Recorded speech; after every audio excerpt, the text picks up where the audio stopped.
जय हिंद दोस्तों, कैसे हैं आप सभी। तो दोस्तों, आज हम बात करने वाले हैं यूपीएससी प्रीलिम्स 2023 के बारे में। जैसा कि आप सभी को पता है, अब यूपीएससी जो 2023 का जो प्रीलिम्स है उसमें काफ़ी मिनिमम समय रह गया है। लगभग आपके 150 दिन यहाँ पर रह गए हैं और अभी तक आपने स्टडी अपनी स्टार्ट नहीं किया या किसी कारण से आपने अपनी स्टडी को बीच में छोड़ दिया था, या और वो कोई भी रीज़न हो सकता है जिससे आप अपनी स्टडी कंटिन्यू नहीं कर पाए। तो अभी भी इतना सफिशिएंट टाइम है कि आप अपनी स्टडी को स्टार्ट कर सकते हैं और अपना प्रीलिम्स में बेटर परफॉर्मेंस कर सकते हैं। तो आज उसी विषय में हम बात करेंगे, एक अच्छी रणनीति क्या होनी चाहिए। और इस वीडियो में आज हम बात करेंगे कि लास्ट ऑफ द डे, यानी कि जो एग्ज़ाम का डे होता है, आपका जो एग्ज़ाम का समय है 28 मई, उस दिन तक आपको उस दिन की आपकी स्ट्रेटजी को हम यहाँ पर आपको देखने वाले हैं कि किस तरह से 28 मई तक हम आपका शेड्यूल रहना चाहिए, टाइम टेबल रहना चाहिए, स्ट्रेटजी आपकी क्या रहनी चाहिए। तो बिना देरी करे देखते हैं। लेकिन उस वीडियो में आगे बढ़ने से पहले, अभी तक आपने वीडियो को लाइक नहीं किया तो वीडियो को लाइक कीजिए, चैनल को सब्सक्राइब कीजिए। तो चलिए दोस्तों, चलते हैं। तो दोस्तों, जैसा कि आपको पता है, यूपीएससी प्रीलिम्स में कुछ इम्पोर्टेंट सब्जेक्ट होते हैं जो कि जिन पर आपका कमांड होना बहुत बहुत ज़्यादा ज़रूरी है। तो दोस्तों, सबसे पहले बात करेंगे पॉलिटी। पॉलिटी, जो कि आपको पता है, काफ़ी इम्पोर्टेंट सब्जेक्ट है और आपके प्रीलिम्स में आपके लगभग आपके 20 से 22 क्वेश्चन आपके आते ही आते हैं। तो ये आपका बहुत ज़्यादा मजबूत आपका होना चाहिए। पॉलिटी में ऐसा कोई क्वेश्चन नहीं होना चाहिए जो आपको आए और यहाँ से एग्ज़ाम में आए और आपको ना आता हो। तो ये भी आपको ध्यान रखना है। तो सबसे पहले पॉलिटी जो आपको जो अपना टाइम टेबल डिसाइड करना है, वो आप अपने हिसाब से कर सकते हैं। लेकिन आप यहाँ से एक आइडिया ले सकते हैं किस तरह आपको करना है। तो देखिए, यहाँ पर जो पॉलिटी का जो रहने वाला, मैं अपना जो रखने वाला हूँ, क्योंकि मैं भी एग्ज़ाम देने वाला हूँ 2023 का। तो जो मेरा जो शेड्यूल रहेगा वो मैं 1 जनवरी से 15 जनवरी कंप्लीट मैं पॉलिटी को देने वाला हूँ। तो इसमें मेरा कंप्लीट यानी कि 15 दिन मैं पॉलिटी पढ़ूंगा। उसमें भी केवल और केवल जो लक्ष्मीकांत बुक है उसी को मैं पढ़ने वाला हूँ, क्योंकि आपको पता है 10 बुक पढ़ने से कोई फ़ायदा नहीं है, एक बुक को 10 बार पढ़ना चाहिए। तो एक सब्जेक्ट के लिए हमारा एक ही सोर्स होना चाहिए, तो तभी आप बेटर परफॉर्मेंस कर पाएंगे। तो पॉलिटी के लिए लक्ष्मीकांत 1 जनवरी से 15 जनवरी मेरा रहने वाला है। दूसरा आपका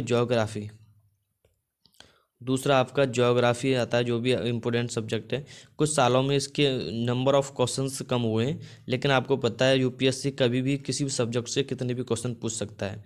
तो इसलिए आपको हमेशा रेडी रहना चाहिए। तो इसका जो मेरा समय रहेगा वो 16 जनवरी से 31 जनवरी तक समय रहने वाला है। आप भी अपने हिसाब से डिसाइड कर सकते हैं, थोड़ा बहुत आगे पीछे कर सकते हैं, लेकिन आप इस तरह से लेकर चल सकते हैं। जो मेरा इसका भी 15 दिन का शेड्यूल रहेगा ज्योग्राफी का, और इसमें केवल और केवल 6 से लेकर 12th क्लास तक की एनसीईआरटी को यहाँ पर मैं पढ़ने वाला हूँ। और मैंने इससे भी पहले भी पढ़ी है, लेकिन आप बार बार रिवीजन करोगे तो आप देखोगे कि अगर आप प्रीवियस ईयर क्वेश्चन एनालिसिस करते हो तो आपको पता चलता है जितने भी क्वेश्चन आते हैं सभी आपको 6 से लेकर 12th के एनसीईआरटी में आपको सारे क्वेश्चन मिल जाएंगे। देखिए, 1 से 2 क्वेश्चन कुछ ऐसे होते हैं जो आपको किसी भी किताब में नहीं मिलेंगे। तो उसके लिए आपको अदर या किसी स्टैंडर्ड बुक को पढ़ने की ज़रूरत नहीं है। आप इन पर भरोसा कीजिए सब्जेक्ट पर, डेफिनेटली आपका इससे हो जाएगा। अगला हमारा जो सब्जेक्ट है और जो काफ़ी वास्ट सब्जेक्ट होता है वो है हिस्ट्री। आपको पता है हिस्ट्री में 3 से 4 सब्जेक्ट आते हैं और बहुत ज़्यादा इम्पोर्टेंट होता है, क्योंकि आपके लगभग आपके हिस्ट्री से 20 क्वेश्चन आते हैं। तो इसमें भी आपको बहुत ज़्यादा ध्यान देने की ज़रूरत है। तो सबसे पहले तो आपको पता हुआ हिस्ट्री आपका 4 सब्जेक्ट लगभग रहेंगे। इसमें आपका आर्ट एंड कल्चर रहेगा, एनिसेंट हिस्ट्री रहेगा, मिडाइवल और मॉडर्न, 4 तरह के यहाँ पर रहेंगे। आपको यहाँ पर आपको इसमें जो समय देना है, लगभग आपका 25 दिन में इसमें समय देने वाला हूँ, क्योंकि आपको पता है हिस्ट्री में 4 सब्जेक्ट हैं, काफ़ी समय लगेगा। तो आर्ट एंड कल्चर के लिए जो आपको पढ़ना है वो है आपका फाइन आर्ट एनसीईआरटी, जो कि आपको हिंदी और इंग्लिश दोनों में अवेलेबल है और बहुत ही आसानी से आपको मिल जाती है। आप पीडीएफ डाउनलोड कर सकते हैं। तो केवल और केवल देखिए, एक सब्जेक्ट के लिए आपको एक ही बुक रखना है। कम से कम सोर्स रखोगे तभी आप ज़्यादा से ज़्यादा रिवीजन कर पाओगे। इस बात को आपको ज़्यादा से ज़्यादा ध्यान देना है। दूसरा, आपका एनिसेंट हिस्ट्री के लिए मैं राम शरण शर्मा की ओल्ड एनसीईआरटी 11th क्लास की रेफ़र करता हूँ। आप भी कर सकते हैं। और अगला जो मेडाइवल हिस्ट्री है उसके लिए सतीश चंद्रा की बुक बहुत ही अच्छी है, तो आप उसे भी रेफ़र कर सकते हैं। और जो लास्ट रह जाता है, जो मोस्ट इम्पोर्टेंट होता है, मॉडर्न हिस्ट्री। आपको पता है, आपका अगर हिस्ट्री में यूपीएससी में 20 से 22 क्वेश्चन आते हैं हिस्ट्री से, तो आपका लगभग 10 से 12 क्वेश्चन आपके मॉडर्न हिस्ट्री से आते हैं, और जो कि कंप्लीट आपको स्पेक्ट्रम से आपको देखने मिल जाते हैं। तो ये आपको इस तरह से आपको अपने अप्रोच बनाकर चलनी है। आपको एक सब्जेक्ट के लिए एक ही आपको रिसोर्स पढ़ना है, ये भी आपको ध्यान देने की ज़रूरत है। और आगे चलते हैं, अगले नेक्स्ट हमारी जो सब्जेक्ट है वो हमारा इकोनॉमी। आपको पता है इकोनॉमी जो होता है काफ़ी टफ सब्जेक्ट माना जाता है, जो कि हर स्टूडेंट के लिए काफ़ी टफ होता है। तो इसके लिए देखिए, जैसे कि बहुत सारी बुकें हैं, रमेश सिंह की है, और भी बहुत सारी बुकें, लेकिन वो इतनी वास्ट है और इतनी ज़्यादा उनकी लैंग्वेज हाई है, टफ है, तो उतने समझ में नहीं आता है।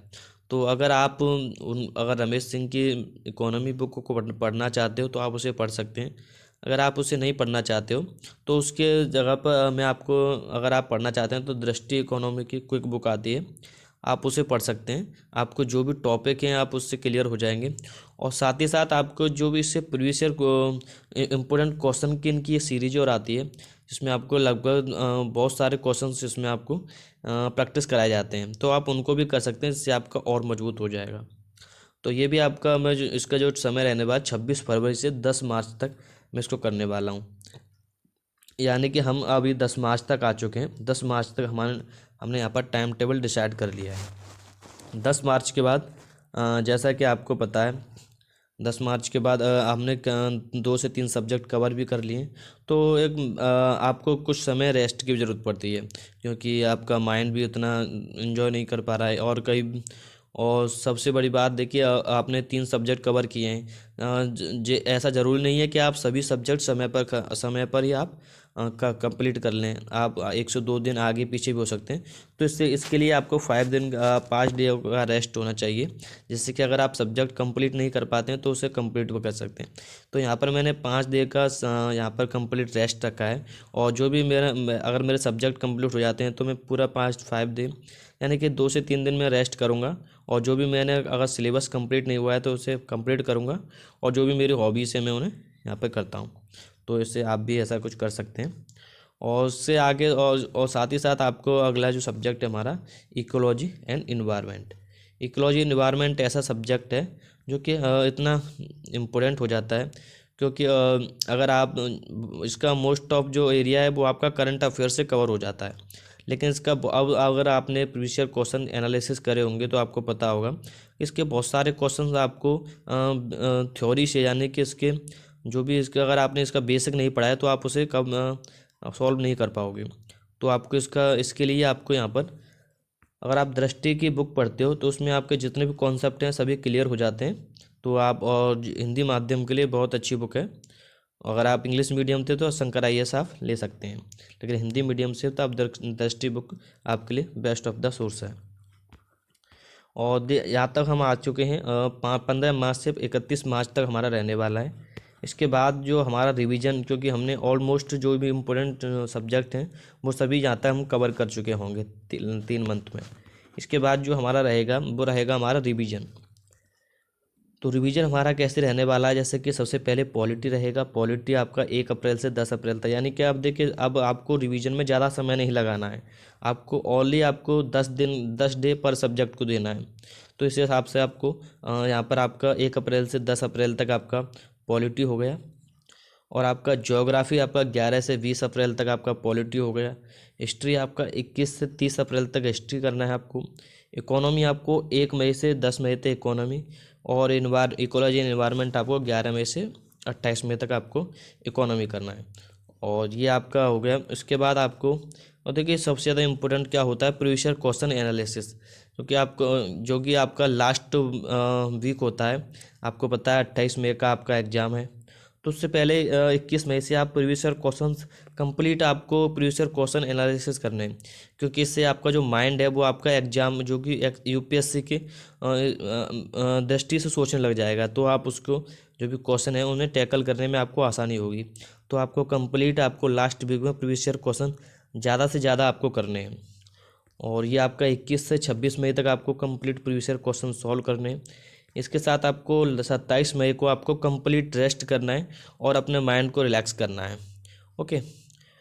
और जो भी आपके जो भी आपकी हॉबीज़ हैं आप उसे एंजॉय कर सकते हैं। साथ ही साथ आपको उस डे को भी एंजॉय कीजिए, क्योंकि आपको पता है यूपीएससी का एग्ज़ाम होता है, वो काफ़ी टफ एग्ज़ाम है।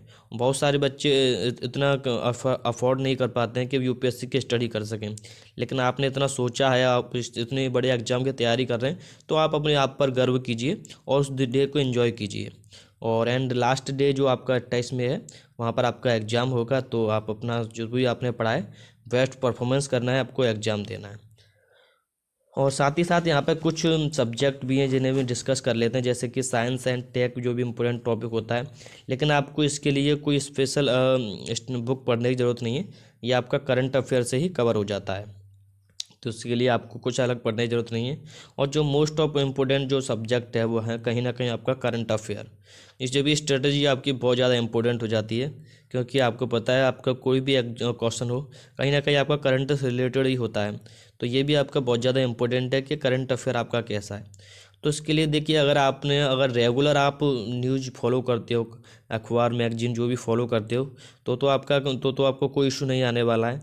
लेकिन अगर आपने बीच में किसी प्रकार से यानी डेली न्यूज़ फॉलो नहीं कर पाए हो, डेली स्टडी नहीं कर पाए हो, तो आपको यहाँ पर आपके लिए कुछ आप जो स्ट्रेटजी रहने वाली है वो हम यहाँ पर डिस्कस करेंगे कि किसी कारण से अगर आपने बीच में स्टडी छोड़ दी है, या आप किसी कारण से अपनी करंट अफेयर को कंटिन्यू नहीं कर पाए हो, तो अब लास्ट 6 मंथ में आप 5 मंथ में क्या कर सकते हैं, तो वही हम यहाँ पर आपको डिस्कस करने वाले हैं। देखिए, सबसे पहले आपको पता होना चाहिए जो करंट अफेयर आता है आपका लास्ट 1 ईयर का आता है। तो यानी कि आपका अभी आपको जो करंट अफेयर पढ़ना है वो आपको मई से अप्रैल तक का, यानी कंप्लीट 1 ईयर का आपके पास करंट अफेयर होना चाहिए। यानी कि अभी आपका जनवरी फरवरी ये तो आपकी जो करंट अफेयर आने वाले हैं, लेकिन जो भी पिछले निकल चुके हैं, पिछले 2022 के 7 से 8 जो मंथ के करंट अफेयर हैं, वो आपको कैसे पढ़ने हैं। तो आपको उसके लिए कुछ नहीं करना है, आपको मंथली आपको मैगजीन उठानी है। जैसे कि आपको सबसे पहले मई की मैगजीन लेनी है। मई की मैगजीन जो भी मंथली मैगजीन है उसमें आपको जो भी इम्पोर्टेंट है उसे आप पर डे यहाँ पर 2 घंटा दीजिए। इस सब्जेक्ट को, करंट अफेयर को डेली 2 घंटे दीजिए, और मई से स्टार्ट कीजिए, मई टू अप्रैल तक, यानी कि अब जब तक आप अप्रैल आओगे तब तक इसकी मैगजीन भी आ जाएंगी सारी, क्योंकि समय लगता है, आपको पता है पूरी 1 साल का करंट अफेयर। लेकिन अगर आप डेली 2 घंटे अगर आप स्टडी करोगे करंट अफेयर मंथली मैगजीन पढ़ोगे, तो आप डेफिनेटली कवर कर लोगे, क्योंकि जो मैगजीन होती है उसमें और जो आपके एग्जाम से पॉइंट ऑफ व्यू से जो भी क्वेश्चन होते हैं, यानी कि जो आपके एग्ज़ाम में इम्पोर्टेंट है वही होता है, तो उससे लग नहीं होता है। तो अगर आप मंथली मैगजीन कवर कर लेते हो तो आपको वो जो 365 आता है उसके लिए आपको वेट करने की ज़रूरत नहीं पड़ेगी। और इसमें मंथली मैगजीन में आप दृष्टि या विजन की किसी की भी आप ले सकते हो।